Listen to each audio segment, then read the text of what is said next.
Hello and welcome back to day, what are we on now, like 5 I think, of building my business on LinkedIn. So if you are new here, I am building my business on LinkedIn. I've been posting on the platform for 4 years now, and for forever people have been asking me, do you do this, do you do that? And I thought, you know what, I've got something here, let's just try and build a business on LinkedIn. So I'm documenting the process and bringing you guys along with me for your advice, recommendations, and even if you are thinking about doing the same thing, then you can follow my journey and learn from my mistakes too. So basically, yesterday I didn't vlog anything, but it was so fun. So I went to a sort of like co-working office space where I live, and they have come up with, they have like this, so they're basically growing like a community where they help 18 to like 25-year-olds basically figure out what it is that they want to do, because I feel like you're very much pushed as well when you're younger to get into college, figure out what you want to do straight away, and they want to be a space where they can get advice from other people that have been there, done that, and speak to people that are around their age and see what they're up to as well. So they want me to sort of promote that, and I'm super excited and work with them to host workshops and classes and things like that. So that's super exciting. That happened yesterday. Didn't expect that. That was literally just from me reaching out to see if they wanted to do another webinar, because I've done one with them before. So that's happening as well. Little catch up with one of the ladies that I know that works there. That was super fun. And then I went and met with Jess, who is a social media manager. And she has a waiting list of people waiting for her to be their social media manager, basically. So I met with her to see sort of how I can help her, if there's anything that she could pass on to me, like, you know, creating those relationships. And she was so lovely. So it was really nice to catch up with her for a coffee. Not catch up, just meet actually. But yeah, that was really fun. And then in the afternoon, I worked again on my sales presentation, which I'm literally doing in 10 minutes. So I'm about to hop on that call and do basically help sales teams to use LinkedIn properly. So I go over sort of how to optimize your profile, how to create content that relates to the audience, how to figure out your ICP, which sales teams usually probably know, but we just like to go over that so that they can get used to how sort of LinkedIn works. And then, yeah, I've basically got a whole sort of framework that I go through with them in different stages, and then I'll work with them sort of one-on-one to make sure that they're going through the process correctly, they don't lose momentum. I'm there as like their mentor, their guide. So yeah, super excited. I'm about to hop on that call. I'm going to go in now because I need to get the Zoom set up with all the shared windows and things like that. So yeah, super exciting. So I've just come off the LinkedIn training session. I've been talking for an hour and a half, but I recorded the entire session and it went really well. I love when people have input and questions, and it just makes me develop that side of my business even more and helps me think more, and I love it. So what I'm doing now is just getting them to send me over. I asked to basically, they could send me over everything that I need to optimize their profiles. There was a bit of questioning about that, so I basically, now we've answered the questions and we've gone through it, I'm resending that email so that I can get that stuff and crack on with optimizing their profile so that they can crack on with their job. And everything is just in sync. So I'm basically just forwarding that email now, waiting for the recording to come through, going to send that off. What else? Doing a little bit of research into people that have accounts with a physical product to sell. Just gone off one. So I'm sending that over because they have a physical product to sell. However, their product isn't B2C, it's B2B. So yeah, just doing some homework and I'm going to send them an email across. And yeah, let's get started. I love that. I want to do that with more people. So I thought I'd just check in just to let you know what it is that I'm doing. I've got my coffee. Cute. got my coffee and I'm just about to work. So I've just done a sales call, I've had some lunch and I've come back up to, I'm working with a client that is doing my LinkedIn coaching. So he's paid for 1 month and I'm basically his LinkedIn coach. So we're stripping it all back and we're going back to basics about, so basically what I do is go through 4 Ps with him, and then I make sure his positioning is okay, we optimize his profile, and then we go through a content strategy. So he's quite good in the sense that he's done a lot of content already, so we've got a lot to work from.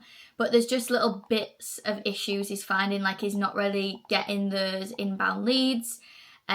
His packaging probably isn't the best. We need to focus on that. But he's getting good engagement already, which is good. But we're just working on how to position him and his content strategy as well. So I'm just currently working on that. And yeah, it'll be great. Once we've got this profile optimized, then we can keep going and we can keep... Yeah, I'm just excited. I'm excited to work with him. Just we're right at the beginning and we've got 1 month. So usually I'd say like give it 3 months because this sort of stuff takes time. Within 1 month you only get 2 calls. So we're just gonna smash as much as we can possible within a month. So that's what I'm doing right now, and I'll check in with you once I'm doing something different. Good morning, everybody. I've been so ill over the weekend, you might be able to hear it in my voice. So that's why I haven't basically videoed anything. Plus, I took the weekend off just to zone out a little bit. But we're back on the grind. I've literally just filmed 3 videos, which was my plan to do. I'm doing like a new approach, and I know that it's so popular anyways and people do it. But I just want to get more confident speaking on camera, having things to talk about. So yesterday I basically prepped what it is that I'm going to speak about. I then worked with Claude to come up with the hooks, and I just went straight into it. So I'll just show you quickly what it is that I've done. So here's the videos that I've just filmed. So this first one is all about the new AI slot feature. This one is about how to, if you've not got a content problem, you've got a positioning problem. And then this one is all about employee ambassadors. So 3 very strong videos that I'm going to sit and edit later on. I've got some client work to do. I've got a call in 20 minutes. And then I've got some LinkedIn training to do at 11. Only I would plan to film today, by the way, and be on 14% battery, and then my other like battery charging thing for my tripod is on 0. So I'm going to pop you on charge at some point. Maybe I can charge you whilst you're there. 1 sec. I would just hop on just to chat a little bit about like what I'm doing, what's going on at the minute, and yeah. So basically I've been building my personal brand on LinkedIn for years now. I've had paid opportunities and I've had, done so much for free, like give so much value away for free. And I was basically climbing sort of like a career ladder that I thought that I was interested in. And I was really super excited to be like developing in my career. But at the beginning of this year, I just sort of had like a dip where I was like, is this what I want to do? Yes, it is what I want to do, but maybe I just need like a transition and a change. So that change came along and I sort of went and did the change. But it turns out I just didn't feel right, or didn't feel like I was the right person for that role. And lucky for me, I had built an income through working with brands and obviously promoting their stuff, and they pay me in return. So I had built up an income doing that, and yeah, I just felt not right for the business. I ended up deciding I just wanted to leave and sort of figure out who I am and what it is that I enjoy doing, because I honestly got to a point where I was like, I don't enjoy social media anymore. I don't enjoy making content. This world just isn't for me anymore. So I wanted some time to sort of think about what it is that I wanted to do. And my lovely friend Bax, who was actually my first manager when I got into social media, when I was doing my marketing apprentice, he has been made redundant recently. and we was chatting back and forth, like, how can we utilize LinkedIn. Well, basically he really wanted to just like go all in on LinkedIn because he also has a bit of time, like a buffer period to sort of figure out what he wants to do. So I was like, look, you need to smash it on LinkedIn, you can do this, we've done it before, we'll do it again, and you're super, super talented, so it'd be sort of wasting his talent, basically. So I was helping him with that, and then we started to get creative. We've made like a Substack, which is super great, and I just can't wait to fully dive in on that. Well, we are fully diving in on it. We've got a Substack going out every Sunday, and then things going out during the week. Yeah, which is super exciting. And yeah, basically, what point am I getting at? So I then thought, okay, well, I've helped people build their personal brands before. I know a lot about, like, I've helped within teams build their brands in order to scale and get more business awareness and sales and things like that. I've done this before, so why not try to do it for myself? Whilst I'm already classed as self-employed because of the income that I was earning before, I already have, you know, my finances being taken care of, this, that and the other. So why don't I just try it in this sort of buffer period? And I've honestly just fell in love with content again. I forgot how much I lean on content to be creative. Like, it's my creative outlet, and it's just a way for me to, again, just be creative. So yeah, I'm just trying at the moment, and I can freaking do this because this month I've already earned, like, I will have earned by the end of this month more than I've ever earned in a monthly salary. And I know each month is different, and next month I might not earn anything, or I might not earn nothing, nowhere near as much as what I've earned this month. But this month, people have put money into me, so I'm focusing on them. I'm focusing on helping them build, helping them move forward as much as I possibly can, because the amount of work that you put in, you will also get work out. Let me grab a couple more quickly and then compile the list for you in chat. I've got 14 solid verified businesses now. I'll put it in the chat for you now.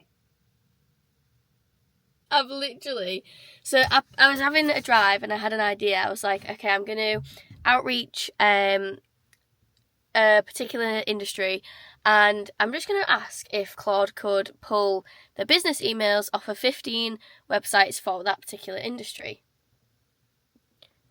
What did that take? Whoa. Been sat in my first job as an apprentice, right? And the sales team were like pulling all of these emails and numbers off of, I think it was Zoom Info at the time. And they were just sat there and they were just cold outreaching and there wasn't getting anywhere. And I was like, go on LinkedIn and like find people. Even that would take quite a while, but people started getting calls through and things because they'd DM them and then get the call. I've been doing this for a while. But I thought, on the way here, I wonder if Claude could pull like the business addresses off the websites. So I've literally just arrived. Probably about 3 minutes ago, I asked it, morning, are you able to gather me the business emails of all of the certain industry in my area? Morning, yes, I can help you pull this together. And now I currently have a list of 15 emails with every name of the company. So when I get home, I've got some outreach to be doing.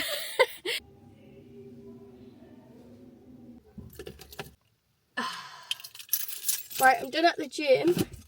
Do you know what the best thing AI is for? I don't know about ADHD or if I've got it or whatever. I probably do. Hi, I've got a lot of things that I need to do for when I get home. I'm going to arrive home and be sat down working by 10 o'clock. So at 10 o'clock, can you just remind me to finish off doing my outbound emails? I also need to check my Stripe. No, like, I think objectively you're doing quite well. Yeah. See, So what's all that about? I think I don't know. I think because I actually don't know, like, where the self-doubt comes from, because I've literally just left my job. I've got 2 good clients that I'm working with. I'm reaching out, I'm having meetings with people, I'm reaching out to people, I'm networking with great people. I've got another client as well that I'm working with on a free monthly retainer that could turn into something else. But I think it's the panic in me that it's because I've always worked since I was 16. I've had a monthly income every single month, and then suddenly I'm now in charge of like getting that in. That obviously we always look at the negatives more than we do the positives. And I think in this case I always need to like look at what I'm grateful for now, and look at what, like, on Monday, for example, people would wake up, get up and go straight to work. And then, but this Monday I got up, worked, and then I went to cinema with my family, and I got to spend time with my family. And so I think I very much look on the negative side of things, where it's like, but I don't have the monthly income, and like, where do I have the time? Because as we were saying the other day, like, your time, where's all the time gone? Like, we're enjoying what we're doing now, and it feels like there's not enough time in the day. And I think it's when I'm so focused on one thing and I'm enjoying that thing, I can reach out and speak to anyone. Like, I would speak to you, I'd speak to these big creators, I'd be on calls with them, and this, that, and the other. Whereas I think when I'm not so, not bothered, but when I'm not so, like, I'm not in like a position, when I really care about something and when I'm on a mission, I will speak to anybody. I'll break down those walls, you know. But when I'm not, when I'm not as invested in something, I probably will just shut off and just not go and ask for the help, because I'm like, well, I don't. If I've done all in my power to try and make it work, then it's whatevs. I am. Do you know what? It's so good being self-employed. Obviously, I've only been doing this like 2 weeks or a week, so not very long. But my nan's just come round for some dinner. Didn't even have to track time. I just spent time with her. She was here for like an hour.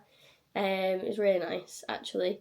And then now I'm just working on content strategy for the client, and then I'm going to go into another client work this afternoon. So I'm doing 2 hours for each client.